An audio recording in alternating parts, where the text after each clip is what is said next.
Howdy do, buckaroos. I'm your host, Kelly Guimont. Welcome to The Slice. I am here with special guest, Brittany Smith. Hi, Brittany.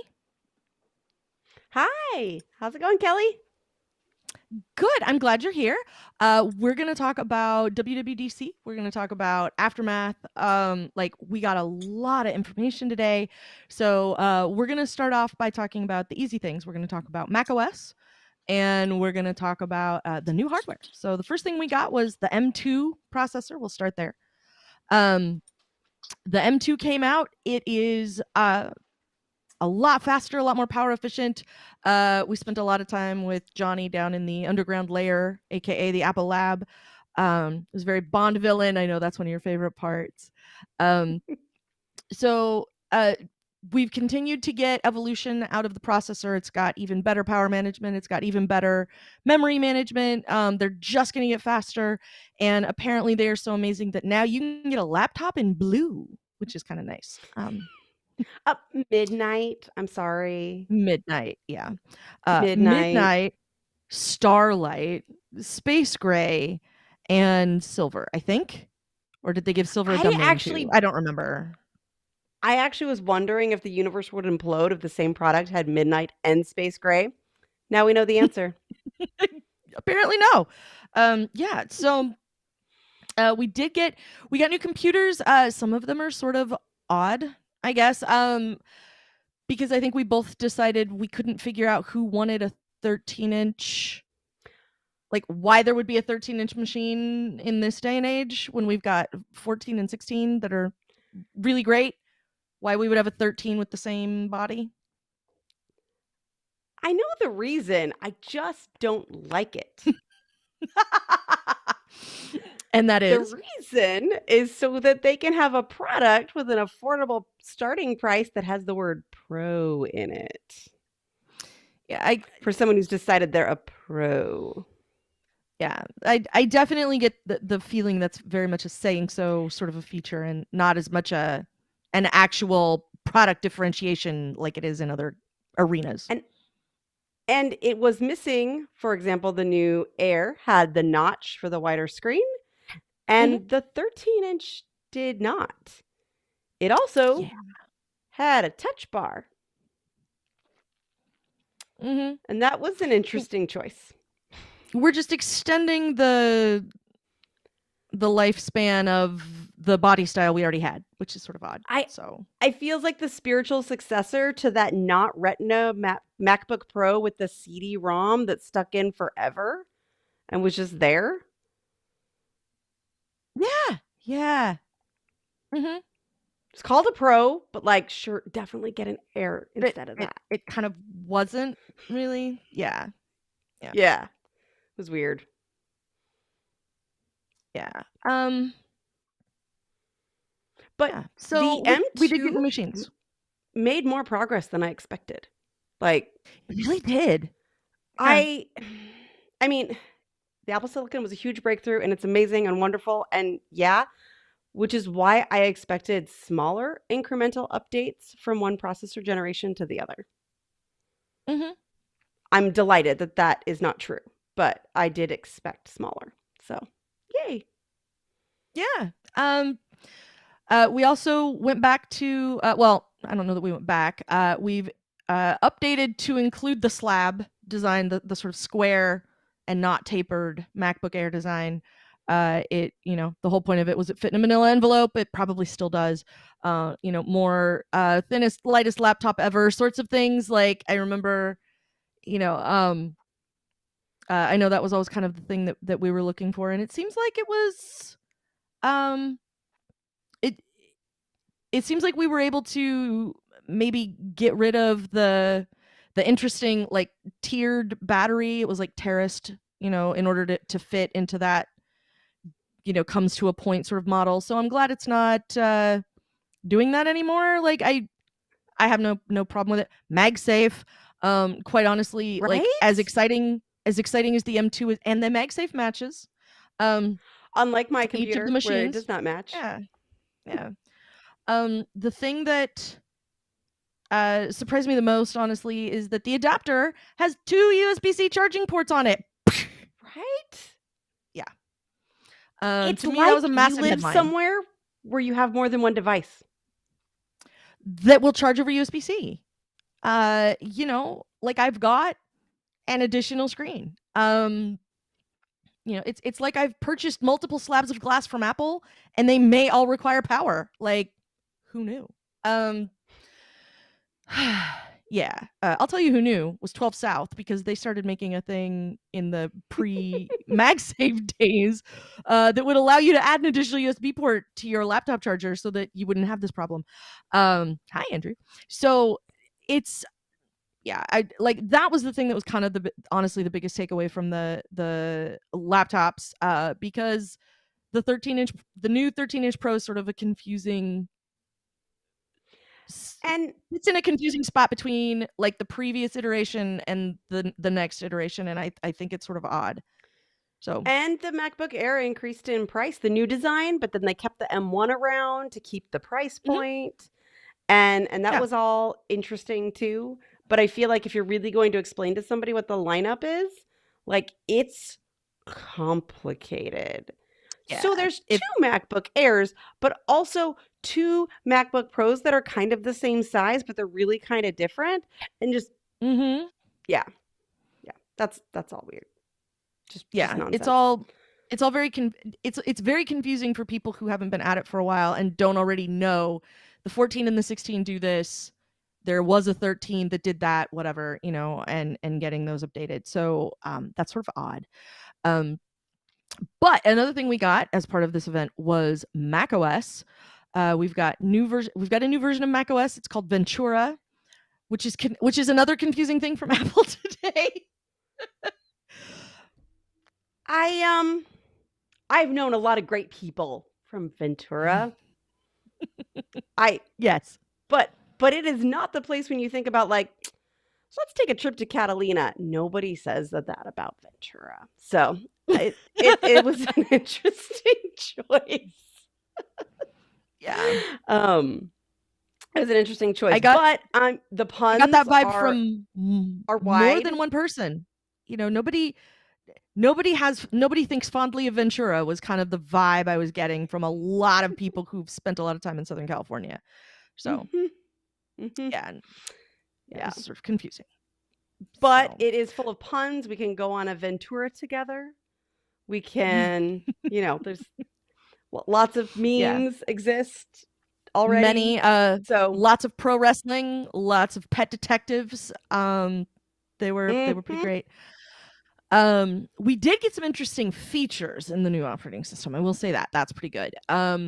We have some updates to Mail, so that Mail is now something with a similar feature set to like all of those third-party mail apps that are all really great that everybody uses instead of Mail because Mail kind of sucks.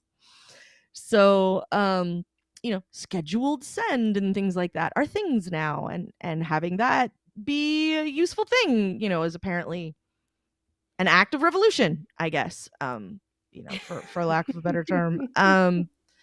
One of the things that is very cool, and it's one of those things that got attention in the Developer State of the Union, but didn't get a ton of attention in the keynote address.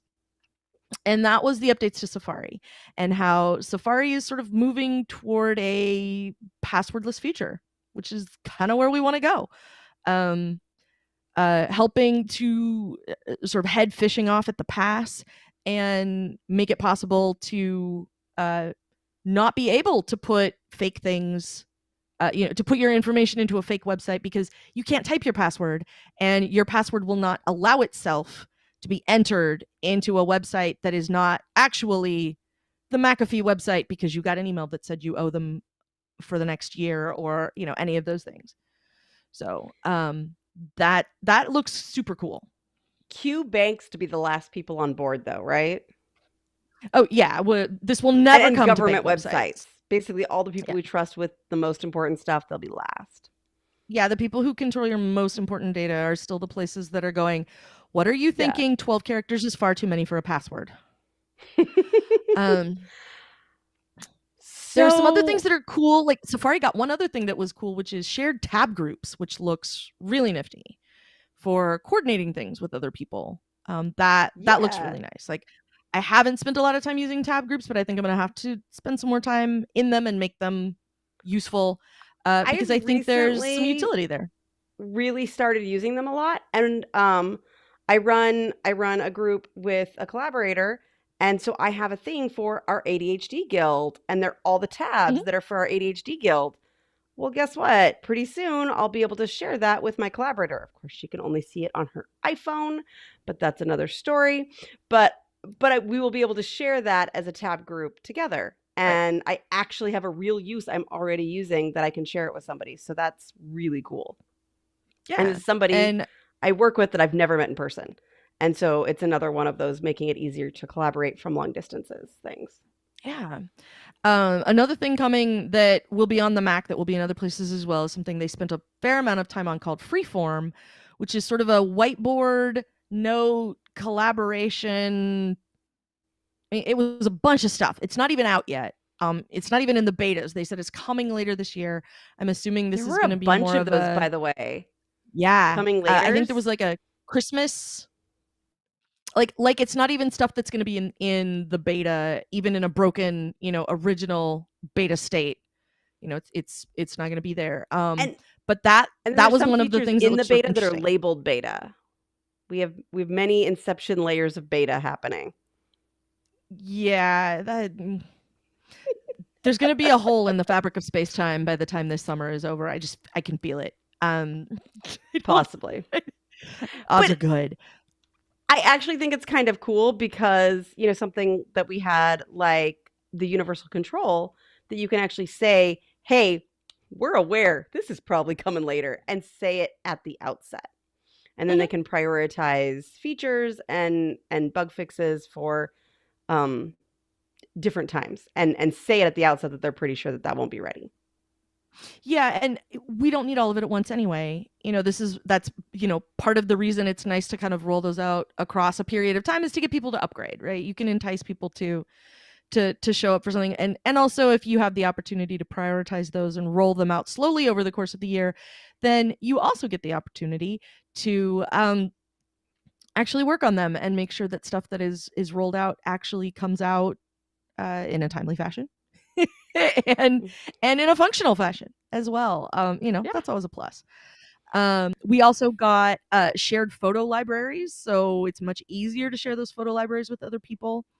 I think some of it was automatic, if I'm not mistaken. Like if you've got like the people and places I enabled with the watched it.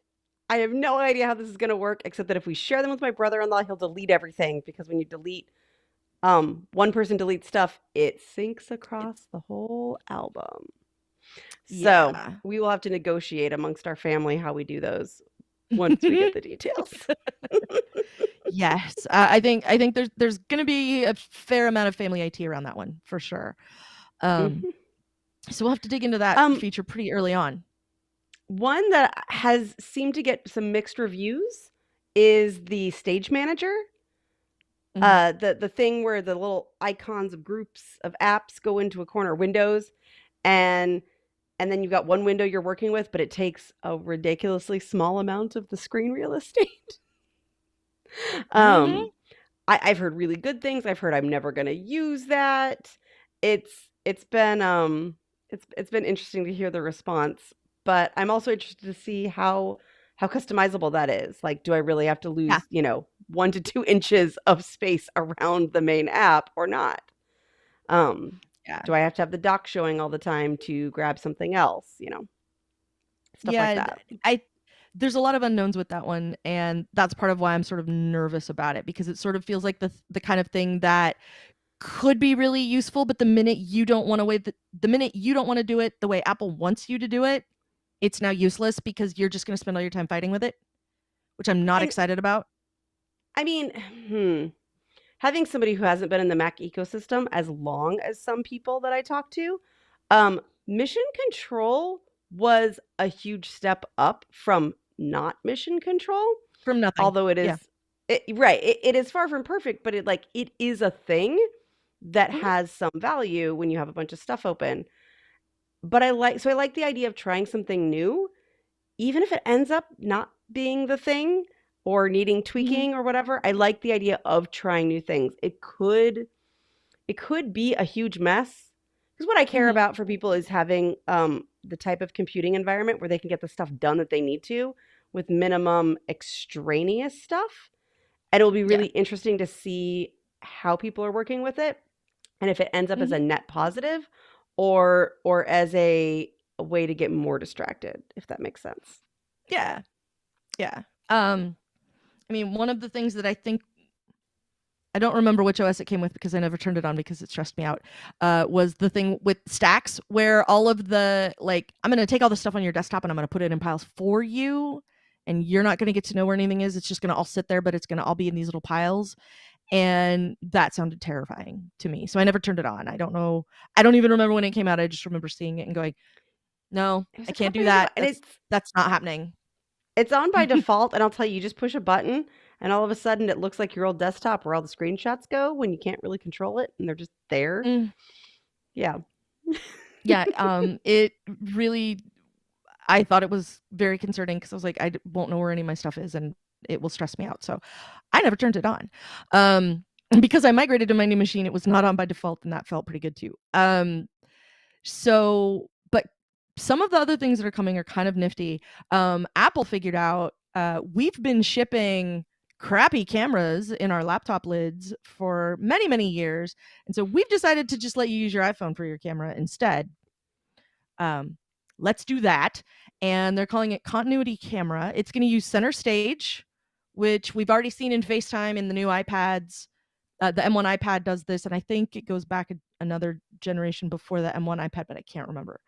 Um, but it sort of is Maybe the thing that one. centers you, like as you move and walk around, like the camera will sort of track your movements, and then It's an option though, because yeah, one of their you other don't. options is to use the wide angle camera instead to show your desktop. Like not the Mhm. computer desktop, literally where my keyboard is, that thing that you're Where the ashamed to keyboard is show sitting. guests because there's too much clutter on it. It'll show people Mhm. that if you want it to. In FaceTime at Yeah. least. Yeah, and that doesn't sound alarming or like a feature that would be easy to abuse in any way. Really, it does not. Um, I do appreciate the fact that you could just sort of stick your phone to the top of your laptop and have an easy way to do, an unboxing video or um, have your iPad sitting there and show, easily without having to do a bunch of other gyration for something like that.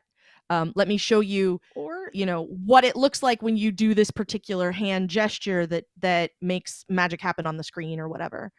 Sometimes those are or complicated to your show. watch. Like you'd have to Hmm. flip it, but I have never made a video talking about the watch, and it's not because I don't like the watch. It's because I can't record the screen on my watch without some rig, and I it Yeah. just doesn't feel worth it to me. Hmm. It's a whole thing, and it's kind of hard. Yeah. So there's a bunch coming to that. It looked like Spotlight was going to have some additional features. It was going to work with live Oh, text, so now you can go full Evernote, or ditch Evernote entirely because you can search the text and all the pictures in your camera roll now. It will also give you more interesting data when you look something up. If you look up an artist, it'll give you hits in Apple Music. If you look up an actor, it'll show you like some of the shows that they were in and where you can watch them. I think was one of the other examples, and you can launch shortcuts from there as well, which I think see, is going to be kind of cool for someone like you who does a whole lot of automating.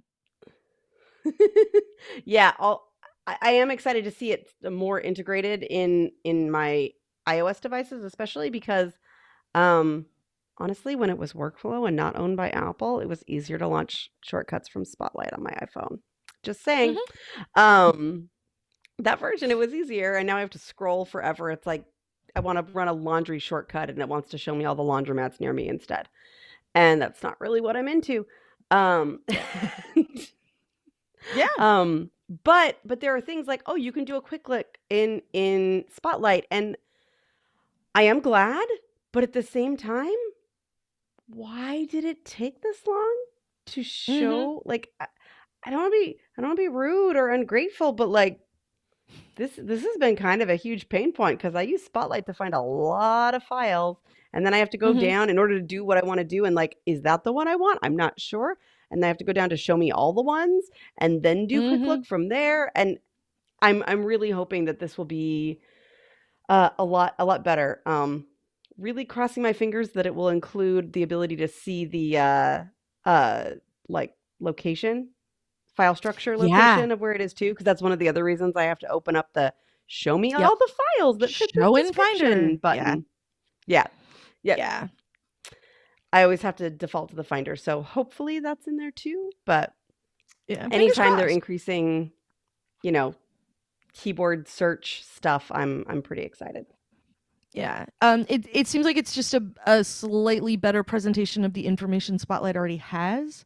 So that's the part I'm sort of hoping for, is that it's just going to be easier to get at the information that you already have in front of you, that the index already has collected, and it's not going to make Spotlight have to go get a bunch more information. It's just going to take what it has and show it to you in a little better way. That's my hope too. Fingers crossed.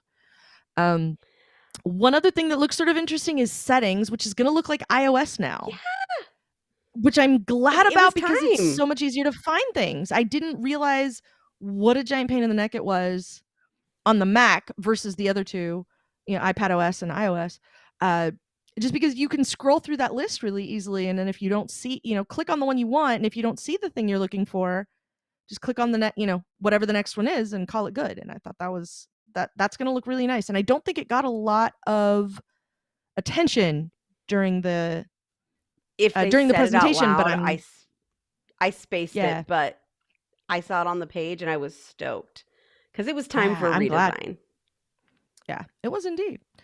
It's and we there were some things that, not like these were things we were looking for, that didn't really happen. But These are the one thing features I we're will say, looking for. um we did not really get a lot about tvOS. It seems like there's basically not a lot that's going to change there. um so I think we got the beta. Obviously the initial beta will be out this afternoon, as this is being recorded.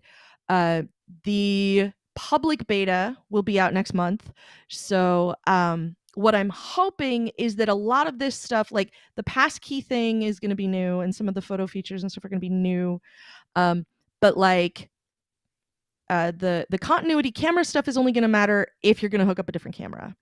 And so that's not necessarily a thing that has to be like an entirely new feature. So I'm hoping that a lot of what is actually being updated and what is actually being worked on are the things that are going to be uh, more sort of bolt tightening. That this is going to be one of those, optimization releases, instead of we've given you all kinds of new stuff. Because like updating mail isn't necessarily like a fundamental feature of the operating system that we need to worry about. It's not like the days when it It was, needed to be worried about, but right. But if you're a designer, don't go anywhere near this operating system because Apple changed how all of the graphics stuff works. And so none of it's going to be right until Adobe can figure it out. So just don't go near it. Like that right, used to be a thing. Like if you're a podcaster, don't install this version of the operating system because Apple screwed up all the sound stuff. And like Rogue Amoeba hasn't figured it out yet. So don't do anything until they have, and having to wait for those like fundamental, great big changes, that maybe didn't go so well, or that maybe, other companies are relying on those pieces of the operating system, and until they get sort of nailed down, it can be harder to suss yeah. out. So I'm hoping I that didn't this see isn't anything that one of looked those like releases. it. I didn't see anything that looked like Launch D replacement thingy, No. and all of a sudden you're gonna have every duplicate named device on your system. Um, Yeah, no, let's hope that it'll be pretty Yeah. stable because there were improvements, but they didn't seem to be, yeah, we have structurally, fundamentally changed so many things Yeah. that now it will be horribly unstable. Yeah. Fingers crossed. Anyway, so that's it for macOS. We will be back to talk about iOS in a little while. So, Brittany, tell the people where they can find you. On Twitter, I'm ADD Liberator. On YouTube, it's the same thing. What? I know. Consistent Weird. branding. Who knew, right? Yeah. Well, thanks so much for being with us. And we will be back in a little while to talk to you again about some of the other stuff that we saw today. And I'm your host, Kelly Guimont. I will talk to all of you soon. Until then, be excellent to each other.